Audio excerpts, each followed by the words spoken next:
And welcome, Hoosier fans, to this week's edition of Banner Monday, where we begin each week the best way that we know how, and that is by talking Indiana and Big Ten basketball. A couple of quick housekeeping notes here right off the top. Remember, our next show is going to be Thursday night, IU versus Purdue. It's going to be the post-game show. That game is a 7 o'clock Eastern tip on FS1. So since it's Thursday night, the post-game show and Assembly Call Radio will all be one this week. If you need tickets, remember to use the URL iutickets.shop to go directly to the IU listing on SeatGeek, and then you can use that promo code ASSEMBLY to get $10 off your first purchase. And, of course, if you want any Indiana gear and you want the most comfortable and unique IU gear anywhere, go to homefieldapparel.com and use the promo code ASSEMBLY20 to get 20% off of all of your gear there at homefieldapparel.com. All right, and now I am pleased to welcome in from the Big Ten Network, the Sporting News, and Fox. He's one of the hardest working men in college basketball, the venerable Mike DeCourcy. And Mike, the Hoosiers won 2 games this week. Everyone's excited again. So nothing funny here off the top. Let's jump right into the basketball talk. What did you learn about Indiana this week? Well, I think we were reminded what they're capable of doing when they do the things that are correct. And that starts with throwing the ball to the guy with the most talent, and that would be Trayce Jackson-Davis. You put him in positions to score in and around the lane, and the defense is in trouble. And we saw that lots of occasions, and the Arkansas game would be an example of that. The first half got access to the ball a lot. Second half, almost none. You saw what happened in the results. The Minnesota game, got the ball a lot in the first half, got the ball a lot, maybe even more in the second half. I don't know how it statistically broke down, but he made some huge buckets in the second half. And the Penn State game, that unbelievable post-up that he had where he was matched against Lamar Stevens, and he did the spin move on Lamar. Lamar's a high-level college defender. That is not easy to do. And he left him behind and then dunked it. With a defensive help coming across, had no chance. He showed you what he's capable of doing. We saw that they can close a game, although, again, they made some mistakes at the end of Penn State.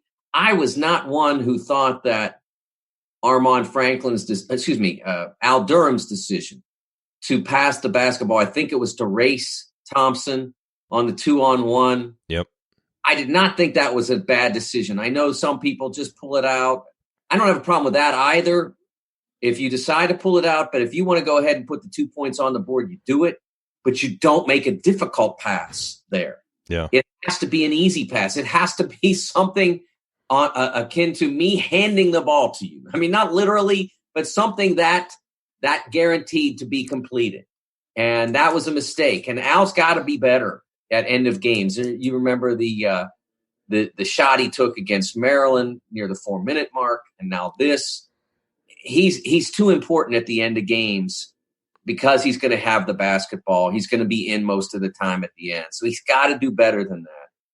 But even with that episode, you still saw a team really confident down the stretch, making the smart plays, getting stops. And my goodness, I don't think you can say enough about Justin Smith. In the Big Ten and beyond, which we did Sunday, we don't usually have what we call breakdown tapes where we feature a particular component of the game or a particular player, an aspect. And so we had a little bit of a breakdown on Justin within the highlight. And I tried to accentuate how important he was in those final 3 minutes or so. He was fantastic.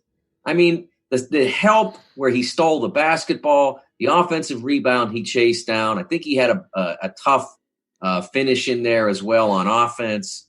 It was spectacular. And if it had been a Saturday game and I were doing the studio, I would have had that.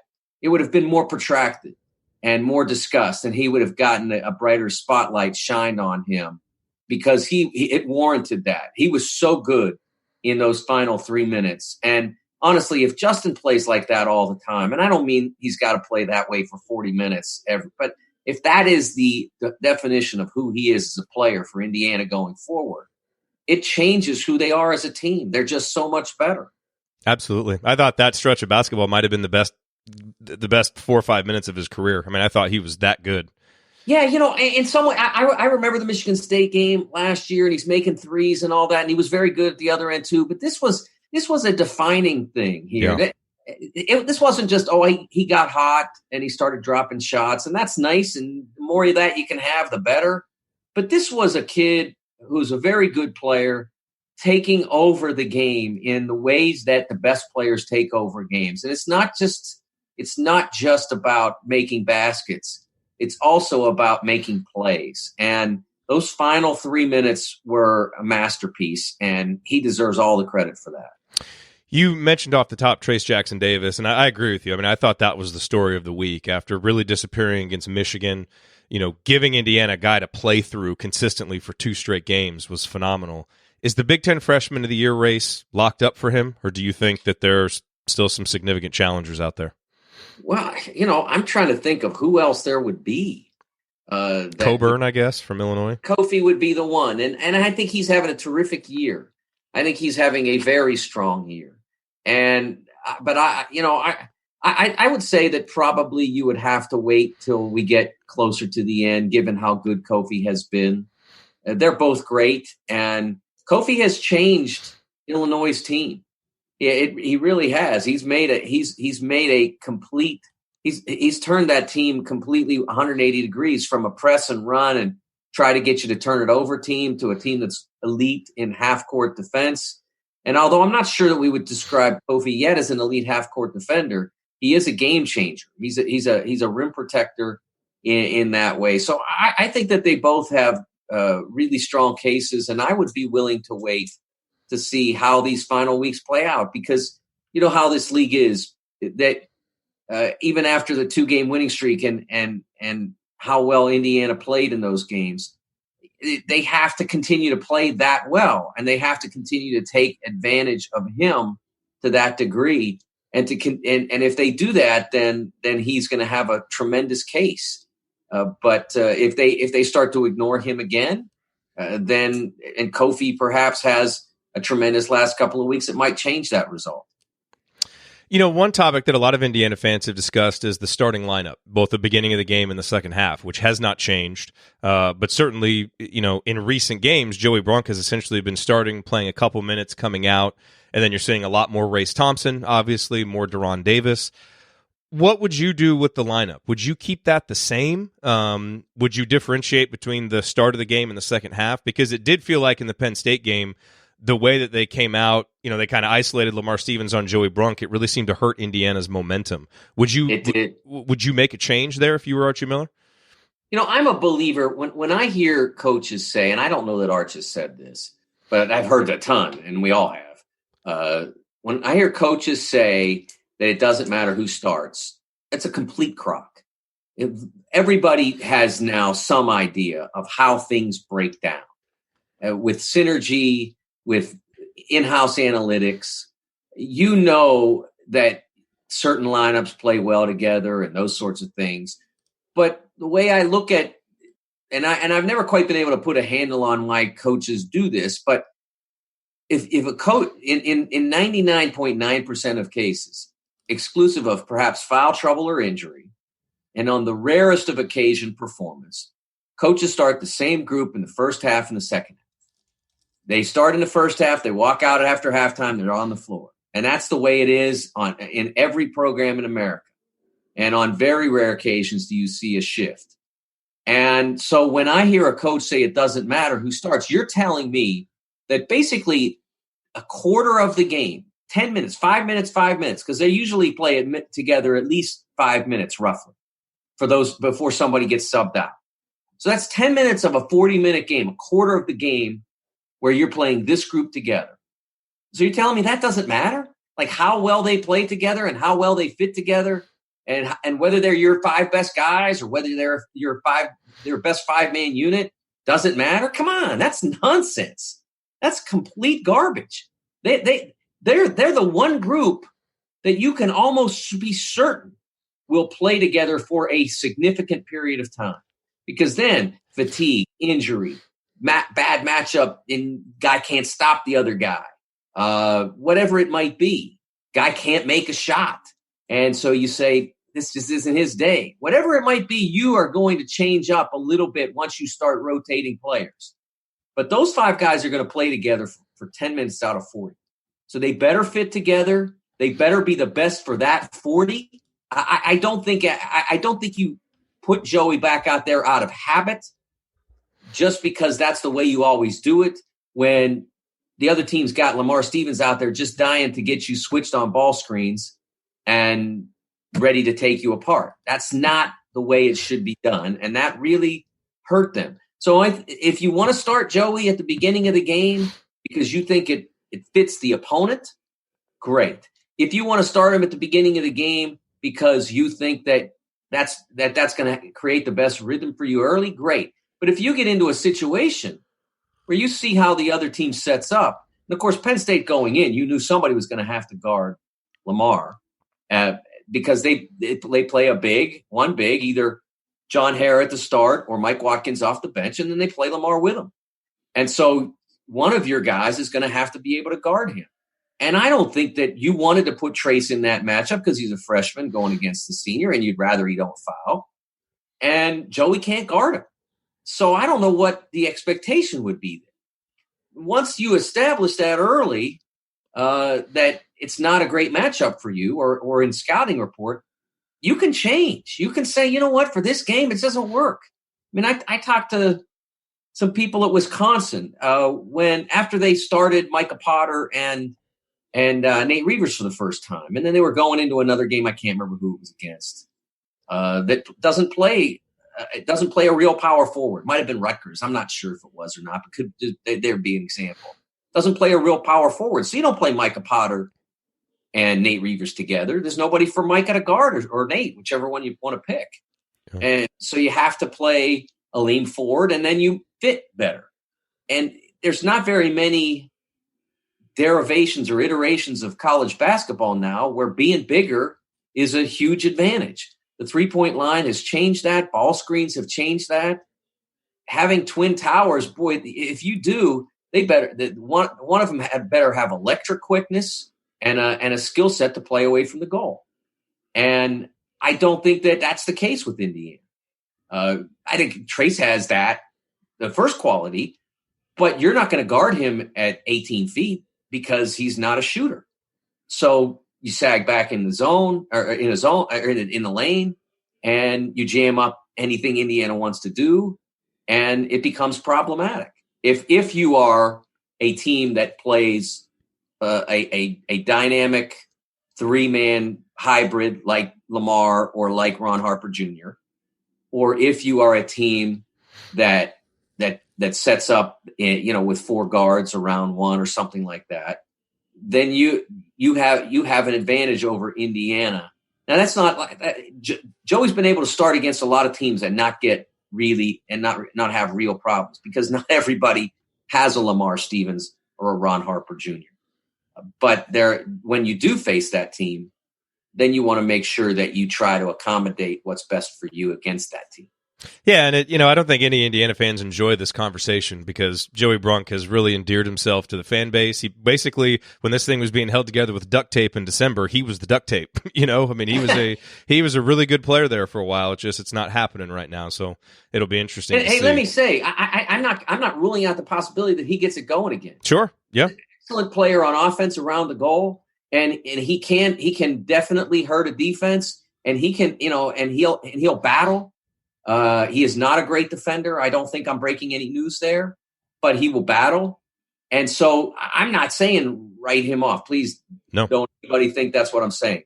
I'm just saying that when you get yourself in a matchup like I just described, then you have to watch how you play in that.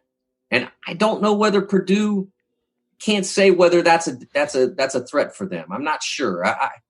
I wouldn't necessarily say it's quite the same. It's certainly not the same as having Lamar, one of the best players in the league. But that's, those are the concerns that you have to accommodate as you go through a conference where, one bad possession, 2 bad possessions could cost you a game. So looking ahead for Indiana, the Hoosiers face Purdue and Illinois this week, both on the road. Those two teams have combined to lose 8 of their last 9 games, although Illinois plays Northwestern and Nebraska before they play Indiana, so they will probably have a little winning streak going. Do you think Indiana gets one of these games? And if so, which one do you think is more likely? They're tough. They're both tough. Purdue has been vulnerable finally at home. They had not been beatable at all at Mackey, and finally some teams have started to break through there. But it's up to you to force that on them. They're not going to hand it to you. Sasha Stefanovic had a rough shooting day over the weekend, and I think that came from him being really ardently defended. And so if you just think that's going to happen. I mean, I remember still we talked about that that baseline screen that started the second half around the 17 or 18 minute mark where he wasn't defended and how all of a sudden he's a road shooter when he hadn't been all year. So if you dare him to get going again, he will. He has not played his best basketball in the last couple games, but the light flicks when the light comes on for him. It's a glaring spotlight. I mean, so if you let it happen, it'll happen. You have to battle them. You have to battle Travion Williams with everything you have because he is still going at it, and they have not played. They have not played really well in a lot of areas recently, as you mentioned. In a lot of leagues, they could probably get away with some of the efforts that they've delivered. They haven't been bad. They just haven't been good. And in this league, if you're not good, you lose. And unless you're playing Nebraska or Northwestern at home, if you're not on top of your game, you lose. It's that simple. There has been basically no exception to that. If you aren't good, at least, your version of good, and since everybody in this league is version of good is pretty good, if you're not that, you're losing. So you have to go into both of those games with a B+ effort at minimum, and it may take more than that. Certainly, the kind of effort that you delivered on the road at Minnesota, especially in the second half, at home against Penn State for all but the first 8 minutes of the second half, that's the kind of performance that's going to win you one of those games, if not both. So let's look at the conference. We know Maryland is number 1, and then there are 5 teams tied with 6 losses: Michigan State, Penn State, Wisconsin, Iowa, Illinois. And then you've got Michigan and Ohio State, 2 very hot teams that are high in the predictive rankings that aren't even in there. How are you power ranking the conference right now after Maryland? I assume they're number 1. Yeah, Maryland would be 1 and Penn State would be 2. Penn State would be 2? They're still on my 4 line. Oh, okay. That's surprising to you? It was to me. That just because they've lost a couple games in a row, but Myron Jones has also been out. Yeah, they still have played to my 4 line. I don't think that I'm going when I do this. I'm looking at the full body of work, and I still have them as a 4. It's also easy to forget all the big road games that they just won too. So yeah, I would put Iowa next. I still have them as a 4 as well. They have played, they've played better lately. They still have. They're still one of the teams that's more heavily weighted toward home than road in this league, and there are a lot of those that have had that issue.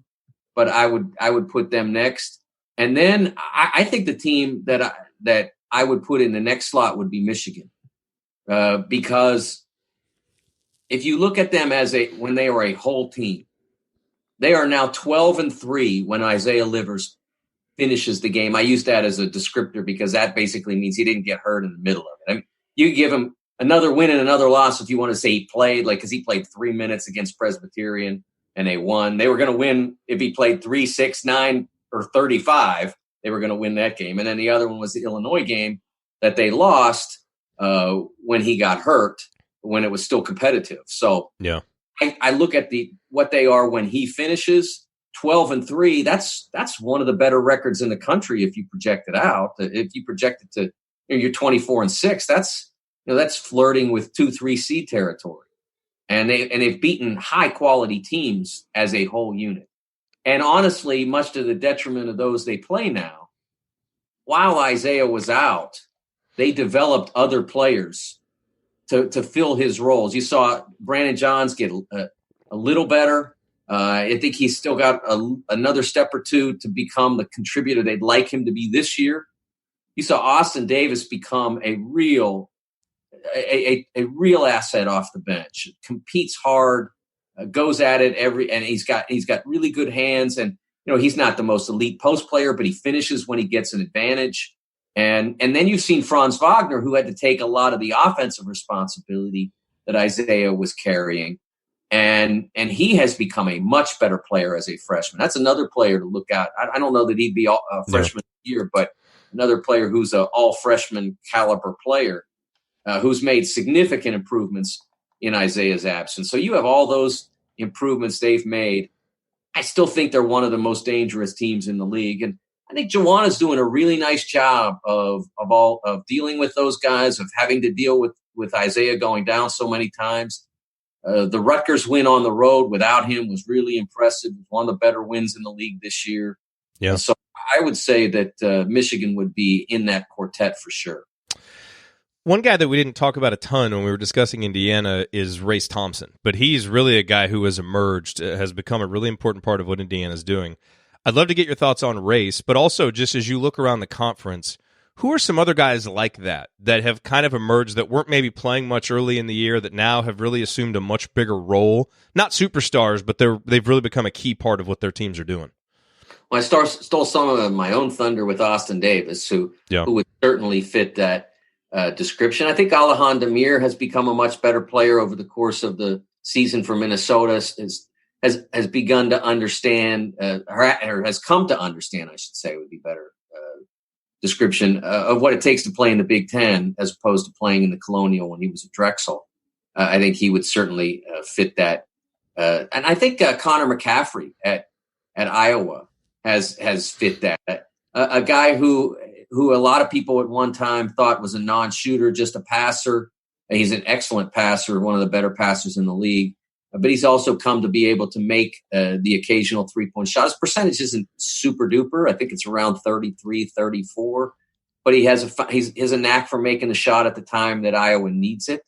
And so he would be one that I would certainly put in that group as well. And I think, Dante Scott is not necessarily from off the bench, but Dante Scott at Maryland, a guy who started basically because he was the closest thing that they had to a power forward who was ready to play. The Twins weren't ready to play. He got the job. He was not a great player, but now he's making threes. He battles. He's physical. He gives a lot of physical protection to Jalen Smith that one wondered if there was going to be any protection at all because the guy standing next to him was a freshman. The question doesn't exist now. So I would certainly say that he fits that category.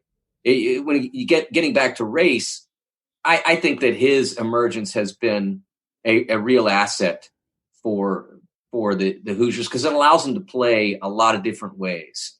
They can play a little smaller than they have for a lot of the year when they put him in. Usually, when they have taken out Joey, they've gone to Duran, and they've fairly rarely gone to a smaller group. And Trayce is not small, but he's not a center, so it gives them a little bit more defensive flexibility when he plays.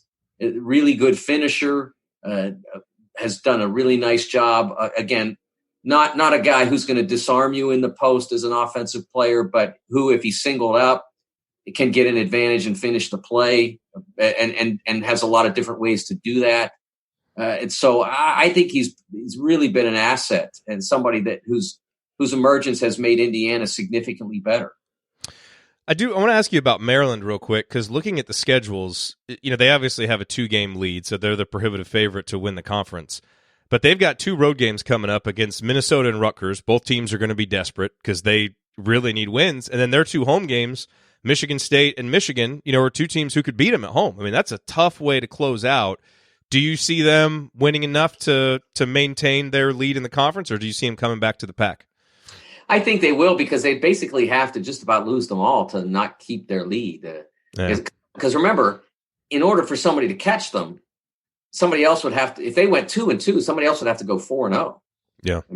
And who's doing that? I mean, it's not easy to do in this year's Big Ten. So I'm not saying it's impossible. I'm just saying it's more likely that Maryland will win the conference. But it's interesting. Harold Shelton, our terrific researcher at BTN, noticed that there is a way that in which we actually could have a 7-way tie. And that would entail that would Maryland. be awesome. Wouldn't that be something? I still remember when 2011 we were preparing for Big Ten and Beyond. That was one of our first years doing it. I think it was the first year doing it. And so we're preparing for the show, and that was when Michigan, I can't remember who they played, but they played a game in the early afternoon, and then they bussed home or flew home or whatever, and they were at their facility, and then they were watching Michigan State play Ohio State. And if Ohio State won, there would be a 3-way tie. And William Buford hits a wing jumper, a 3-pointer to win the game for Michigan State, assuming win the game for Ohio State. So there's Michigan cheering an Ohio State triumph. All three of them that was the best moment. So I'm picturing, like, I think the last game, I can't remember who, Illinois plays somebody in the last game, and I'm picturing somebody hitting a shot and like 5 different locker rooms going crazy because they're all watching the game together, and they're all set. It's 7-way tie. It would just be incredible. It's Illinois, Iowa, I think, is the last game of the season. Boy, wouldn't that just be a fitting way to end this? What games are you keeping an eye on this week? Yeah, this week, huge week for the Spartans. Their chance to become the team that people imagine them to be. They have Iowa and at Maryland. It's a real statement week for them, and I still think they're good enough to do that, but they've struggled to find their identity, honestly. They know that Cassius is great. They know that Xavier Tillman is a warrior, but they haven't been able to come up with the right combination around them. So this is a heck of a week to try. And then Sunday, I believe there's a rivalry between these two schools, Michigan and Ohio State. You've heard that rumor, haven't you? I think so, yes. Yes, so that'll be a heck of a game there. That'll be a real blast. And obviously two of the hottest teams. And I shouldn't say that. Forgive me. I hate the word hot.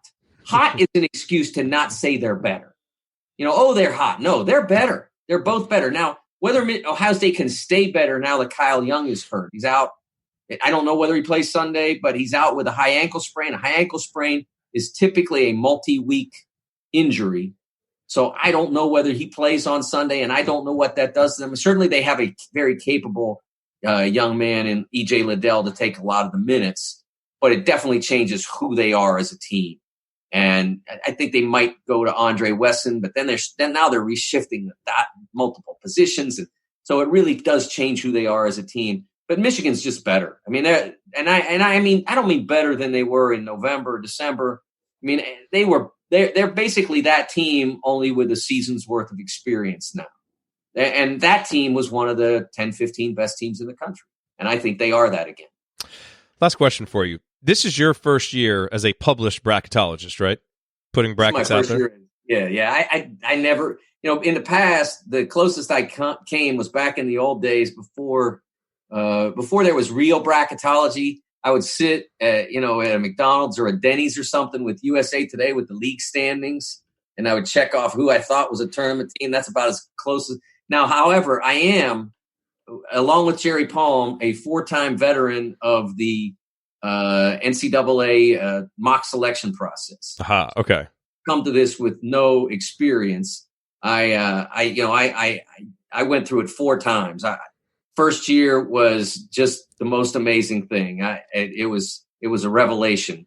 I would say it was like seeing the Dead Sea Scrolls or something. You can see behind the door what they actually do.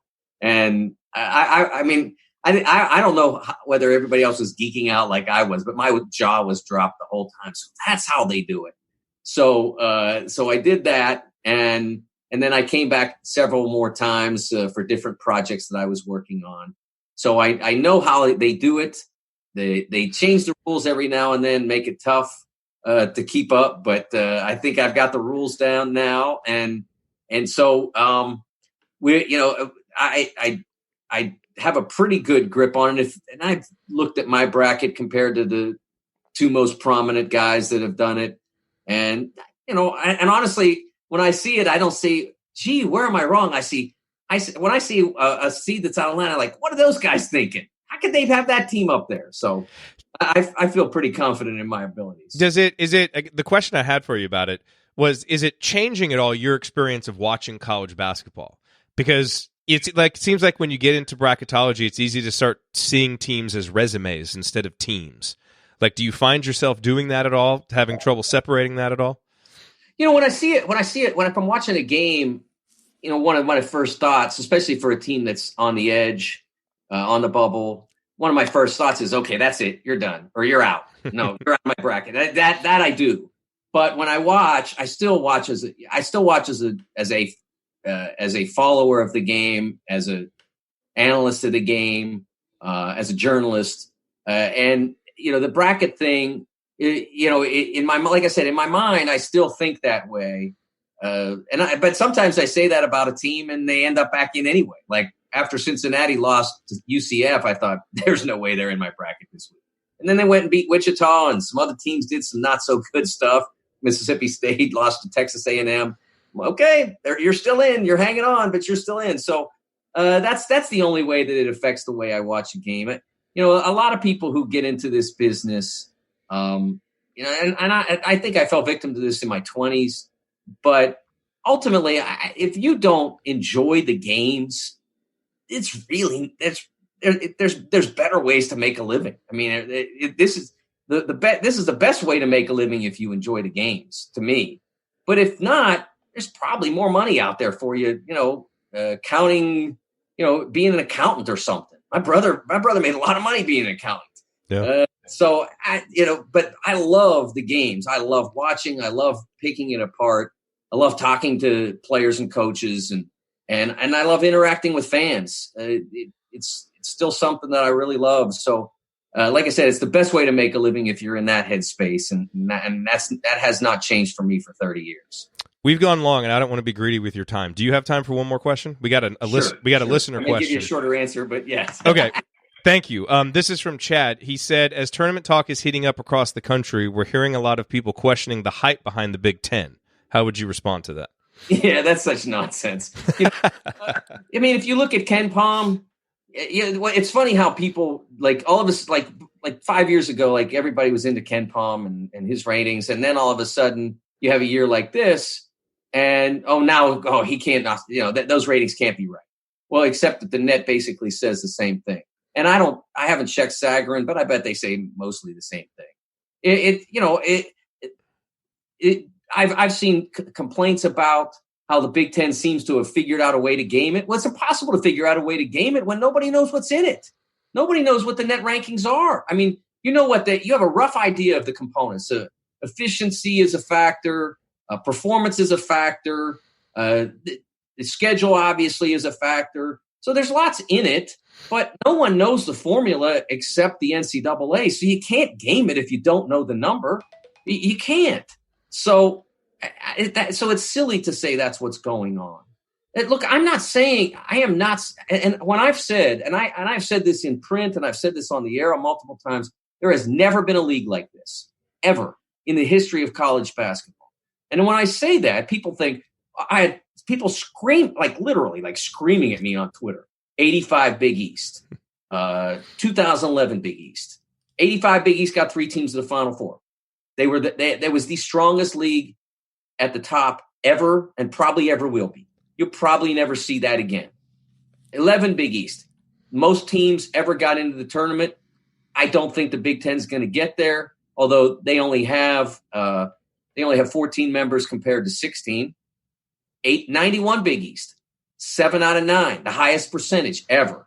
But the difference between the 91 Big East and this is that 91 Big East was 9 teams.